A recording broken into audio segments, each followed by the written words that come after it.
Hey friends, this is Julie Richards. I'm one of the co-hosts of Community Roots, and today we are going to do an Unpack That episode. And I am excited to be here with you to review some books. This is something that we put together as an idea for people who either don't have time to read all the books or they want a little bit of a sampling to get an idea of a book. Maybe you have the book and you want to read along with me, or you want to check it out at the library, or these are just ways that we can continue the growing, learning, healing process that we have as being healthy humans. And this season 3 of Community Roots, we are doing a series of discussions around the idea of being a healthy human. And that is the way that we can show up in the world as our best selves. So we've talked about a handful of different things under that main theme, as far as nurturing our inner child and having time for reflection and thinking about what we're experiencing in our feelings and our bodies, listening to our bodies. We're going to continue in that series to talk more about our ego states, PMLD's functional adult, wounded child, and adapted adolescent. We're going to be looking at boundaries. We've talked about relationships. So we're going to continue all of that. But I thought we would pause this week so that we can do an Unpack That, which we haven't had the chance to do in a while. So the book that I have chosen, I thought would go right along with this theme that we've been working on. It is called Raising Human Beings, Creating a Collaborative Partnership with Your Child. And this is by Ross Greene.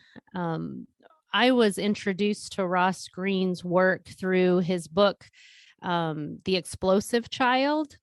And this book of Raising Human Beings is one that I'm checking the copyright on, is from 2016. And so fairly recent. It's more recent than his Explosive Child book, is one that he is known for and has helped so many parents in their parenting journey. But as I look through this book with you today, I thought it would be kind of fun and creative and different for us to also consider these inner children that we have, these littles, as we've called them, which I credit LaShonda Sugg for kind of having that terminology, to consider these parts of us. We've talked about, part of us may feel different emotions like happy, sad. Part of us is conflicted. Part of us might be our 3-year-old self or our 17-year-old self, or all these different parts of us that we're considering. And if we step back from all those parts to kind of befriend and attend to what's going on inside of us, we can kind of call those parts our littles. So I thought it would be fun. This book is a great support for parents who have children in the home, but it would also be fun to kind of take a dual lens, I'll call it that, so that we could consider, how does this also help us in how we reflect on reparenting as well. I love this journey of parenting our children, but also reparenting ourselves. So in that regard, everyone is a parent because everyone has a self. People don't always know that they have a self, and some people might esteem being selfless, which, if you know me, that is, I don't think, a healthy way to see it. It is important that our relationship with ourself is one that we have our entire life. And so we want to cultivate what is healing, what is growing. We have this opportunity across the lifespan. I really hope to kind of set that vision and inspiration before you so that you can kind of begin to imagine and wonder what it would be like with me if we could show up in the world as our best selves. I really feel like that comes back to what Samuel and I had talked about from the very beginning with this podcast of how do you change the world? We change the world by showing up and being present in all of our relationships to ourself, to our partner, our children, our workplace, our neighbor, in society, in the store, on the street, wherever we are, if we show up as our best self.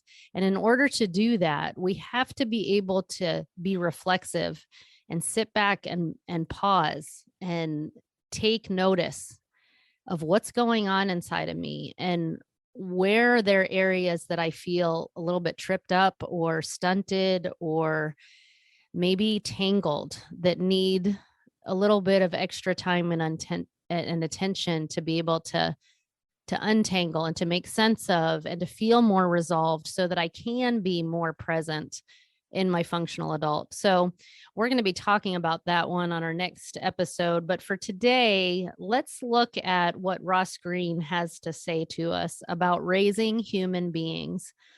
The thing I love about the title is that we are all human beings. And I know that might sound like the most obvious thing, but to me, what he's saying in that, as we acknowledge human beings, we are seeing ourselves in the language that Pia Melody would call same as. So I'm not better than someone else. I'm not less than someone else. As human beings, we are all precious and valuable. And I think what has happened in the movement of behavior modification that goes back at least 30 years, possibly 50 years. I would have to look at where that started to get kind of indoctrinated into our culture, as, you know, we're trying to make a person do something to be compliant, to look a certain way, as if we're all supposed to fit a certain mold, that we would sit still and we would say the right things, do the right things, be kind of cookie cutters of each other without having any kind of understanding of our unique identity, or how we do sensory processing, or how our brains are wired, if we're neurodivergent or ADHD or autism or on the spectrum, or all of the different ways that we have unique selves. We're not factoring that in if all we want is compliant behavior. And so we have to be able to widen our lens a little bit to say, how do we help raise human beings? And I'm going to expand on this title in my own reflection of this book, and in this third season that we're in with Community Roots, to say, how do we raise healthy humans on this planet who can show up as their best selves? So we're not looking for compliance, which means that internally I'm completely conflicted and frustrated and upset, but on the outside I'm maybe stoic, or just making it look like I'm okay, but I'm really not okay inside. Maybe I'm incongruent inside.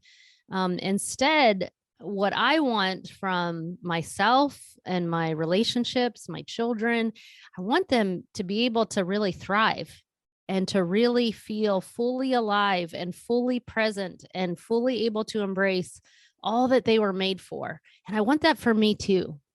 And I hope, dear friends, that you want that for you too. And that might be thinking outside the box. That might be a stretch today. And so it's okay if you just kind of want to listen in and consider it.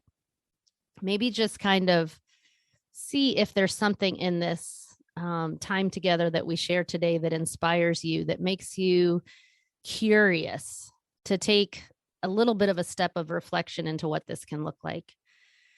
So he says in the introduction, let's begin by thinking about the most crucial task of your child's development. He needs to figure out who he is, his skills, preferences, beliefs, values, personality traits, goals, and direction, and get comfortable with it. and then pursue and live a life that is congruent with it. Oh my goodness. I love that so much. I color code everything I underline. If it's in orange, it's like a key thought. This is all in orange, you guys. And then what I do whenever it's really relevant to me, I put a star around it and a circle around the star. And I do that in pink because pink is my favorite color. But it says this next sentence, this is going to be this dual awareness that I'm going to add in. It says, as a parent, you have a similar task too. You too need to figure out who your child is, get comfortable with it, and then help him live a life that is congruent with it.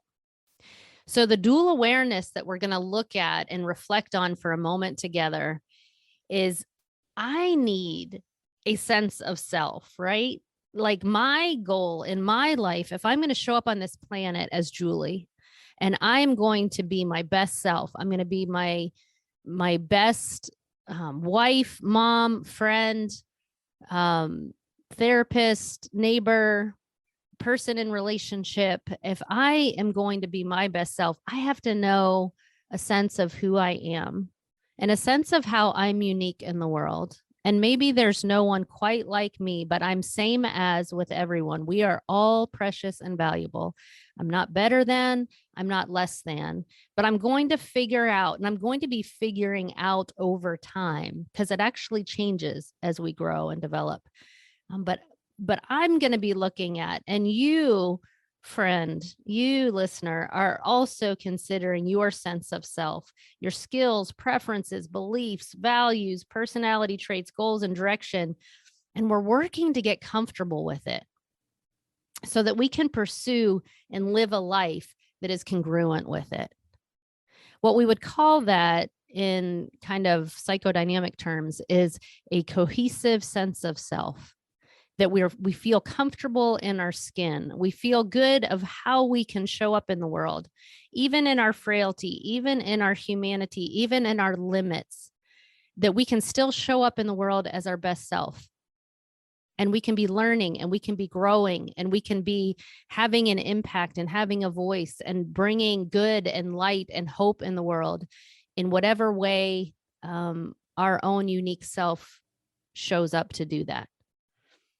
And so as a parent where we have a task to figure out who our child is, if you are a parent and you're doing that with your child, yes, absolutely. Help them figure out who they are so that they can live a life that is congruent and true to themselves. And then if you're not a parent of a child, remember your littles. Remember that your inner child needs to have a voice and you need to be finding what are these things that matter to you? Who is this cohesive sense of self for you?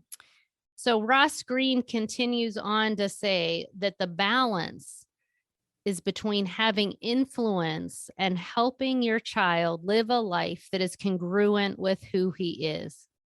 And he says this is hard to achieve because most conflict comes between parents and kids when the balance is out of whack. The collaborative, non-punitive, non-adversarial approach to parenting that he describes in this book helps us to maintain and keep the lines of communication open. So we're going to look at this gap between what's the expectation, what does society say, what does our upbringing say, what does our the voices in our head, so to speak, of these expectations of who we should be and who we could potentially become. We need to find a balance between what the expectation is and what the child's skills and preferences, beliefs and values and personality traits, who they're able to bring that balance into everyday life and help them participate together, solving problems together that affect their lives, and to go about it in ways that foster the most desirable human instincts. We all need the same thing.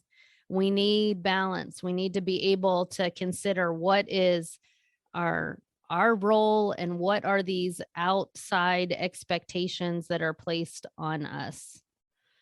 He talks about this partnership is one in which collaboration rather than power is the key ingredient. So collaboration says that this partnership is going to help you and your kid work together as allies, as teammates, rather than adversaries. A partnership that will help you forge a relationship that works for both of you, that gives you both room to grow, that provides your child with the solid foundation he needs to someday spread his wings and fly. It turns out that what you're mostly looking for as a parent is actually influence, not control. And there's more than one way to get that influence, Ross Greene says. He says one path involves power and coercion, and there's another path, one that enhances communication and improves relationships and better prepares kids for what a lot. But if you use your influence in the wrong way, you're going to have even less. And as you might have so again, going back to that idea of behavior modification, it is not that we are just trying to force someone into being a certain way. It is more, as he's talking through this book, about how do we respect and honor and care for mutually each other as human beings? How do I see the best in someone? How do I help support areas that they need more help and the ability to grow? What's holding them back?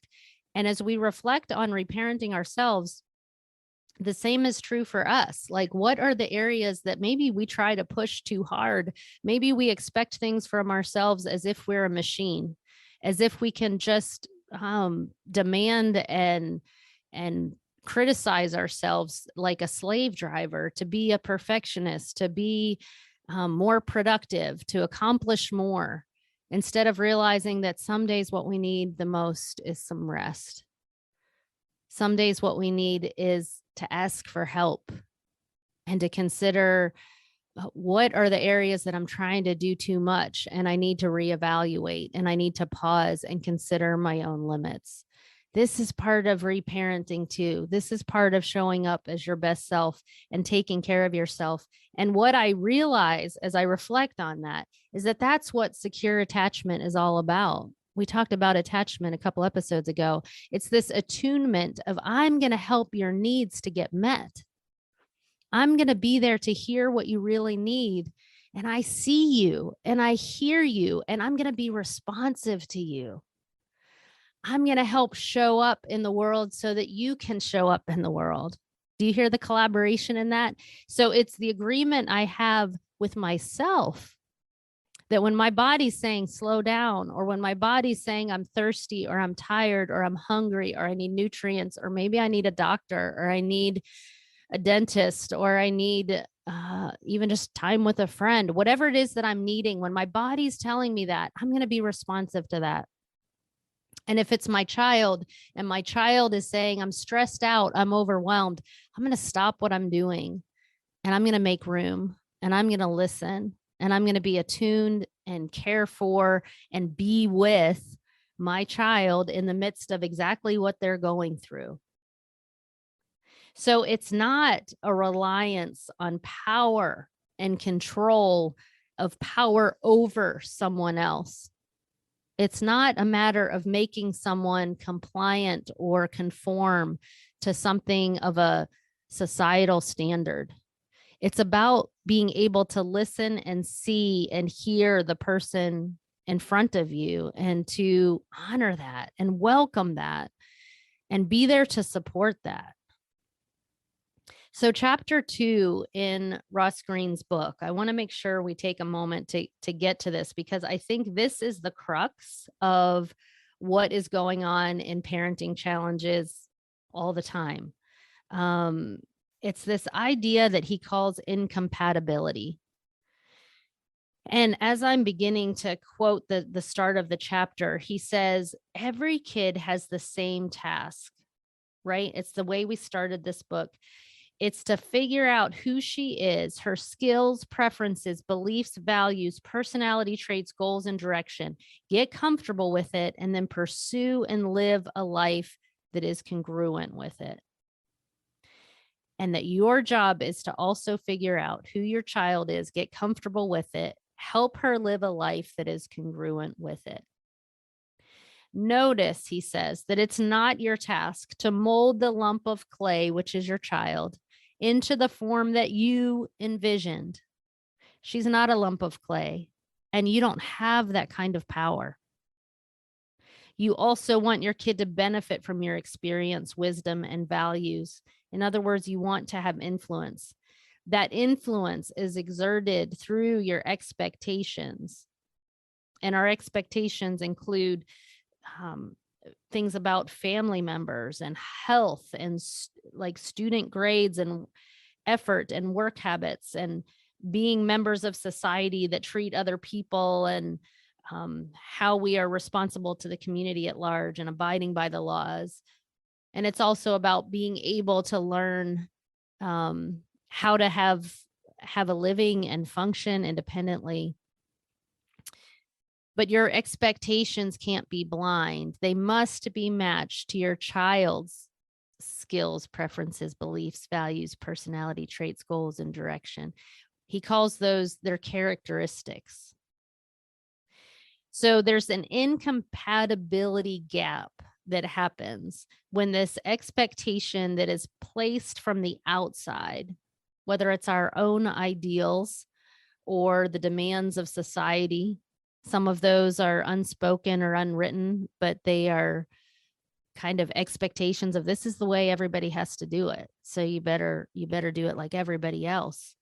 So there's this gap between what that expectation is and that own unique individual's characteristics and then what their outcome becomes.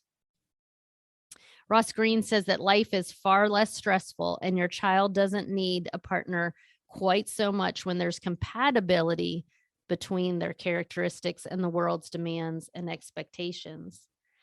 It's incompatibility or struggling that stresses kids and parents out and that sets the stage for a variety of disadvantageous responses in both kids and their caregivers. Yet it's also incompatibility that it's the impetus for growth and resilience. So this incompatibility Ross Greene's talking about isn't all bad. It's actually that the conflict that accompanies incompatibility is the part that isn't good or necessary. So we have to pay close attention to whether our child needs help to overcome the incompatibility or if they can manage it on their own. Maybe some of that is a growing edge that they are learning and that they need a chance to stretch their wings and build some skills. But other times, there's almost a magic, he calls it. And if they do need your help, that you are there to handle things with them and give them more support. So we are constantly trying to be attuned and interpret how to be responsive to the signs that they're giving us that they're feeling this incompatibility and this struggle and this challenge. And where can we give more support? Where can we see them a little bit more clearly? Because their behavior is communication. It's telling us, it's giving us a sign that this is just too much for them in that moment. It could be because they're tired. It could be because they're hungry. It could be because this skill is requiring higher executive functioning than what they have in that moment. And it's hard because sometimes we expect either from our kids or from ourselves that we'll always be consistent and that if we can do a skill, we'll automatically do it. And it just doesn't work that way. As humans, some days we can show up in our best selves and some days we're really struggling, aren't we? So we want to be noticing that when we have this gap, are there things that we can do to help meet them in the struggle, to show them a sense of collaboration and teamwork? What matters, Ross Greene talks about, is how we as parents, and again, consider this for you reparenting your inner child as well. He says how attuned and responsive you are to your child and her needs, how you handle the stress and frustration, your level of resilience and patience, the type of relationship that you are envisioning having with your child, and what you thought it would be like to be a parent, how you relate and interact with your child, how much time you spend together, that you actually enjoy hanging out with your child, how much you are pulled away from parenting by work or other distractions, how your awareness is of how your own behavior is affecting your child, and your sensitivity to whether the expectations you're placing on your child are reasonable and realistic. So this is something for us to sit with, like how much of our frustrations or incompatibility are we trying to achieve some kind of identity or reputation or something that is beyond what is reasonable or possibly beyond what is sustainable? And do we have a way to pause, to reflect and say, hold on a second, let me get back to the core of who am I? How have I been uniquely designed to show up in this world to make a difference? And let me be true to that. So I know there's so much more in Ross Greene's book, and this is not a thorough, there's obviously so much more that he will go into and talk about further if you want to understand how to parent from this lens. But I think it's pretty brilliant if you are having behavior challenges and looking to, instead of being against your child, to look at how can we collaborate? How do we solve problems together? How do we see where there might be some lagging skills? How do I see where I might be contributing to how hard things are because I'm pushing too hard or too much? So he goes through with you some different options that you have, and different possibilities for how to solve these unsolved problems, and to be aware of where are the sticking points and what are things that we can do differently. So it's a great resource for you in your parenting children. But then also consider with me today, even if you don't ever pick up the book, just consider with me today, how are we doing taking care of our littles? Going back to that episode that we had on nurturing our inner child, or as Samuel said, our inner plant. Do your plants need some watering? Do they need some sunshine or some nurture? Do we have the foundation within ourselves to have a secure sense of self, to be able to have a secure attachment where I can show up knowing that I'm going to be the best human I can be, and I'm going to make mistakes, and I'm going to have needs, and I'm going to be learning and growing. And some days I'll get it right, and some days I won't. And that's okay. And that I extend that same graciousness to somebody else in my relationships.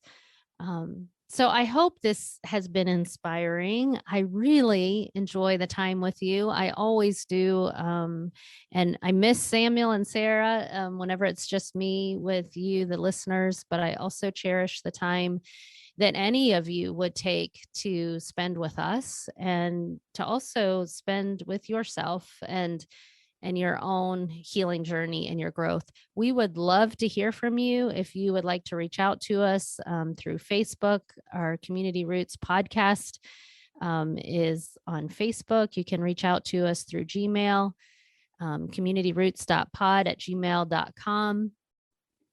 We are always considering the community and who is out there listening, who else wants to be a healthy human with us and grow with us and join the conversation. We are happy for our circle to widen and to welcome you in and to give you a place where you can feel like it resonates with you and it makes some sense and gives you more support. That would be our greatest hope and desire. So reach out to us. Let us know if you have any questions, things that you want us to be processing on our episodes. We always love listener questions and finding out how this is helping you in your own healing journey, growth journey, families, relationships. We are happy to be a part of that and to give you strong support. So thanks so much for listening, and we will look forward to seeing you on Community Root.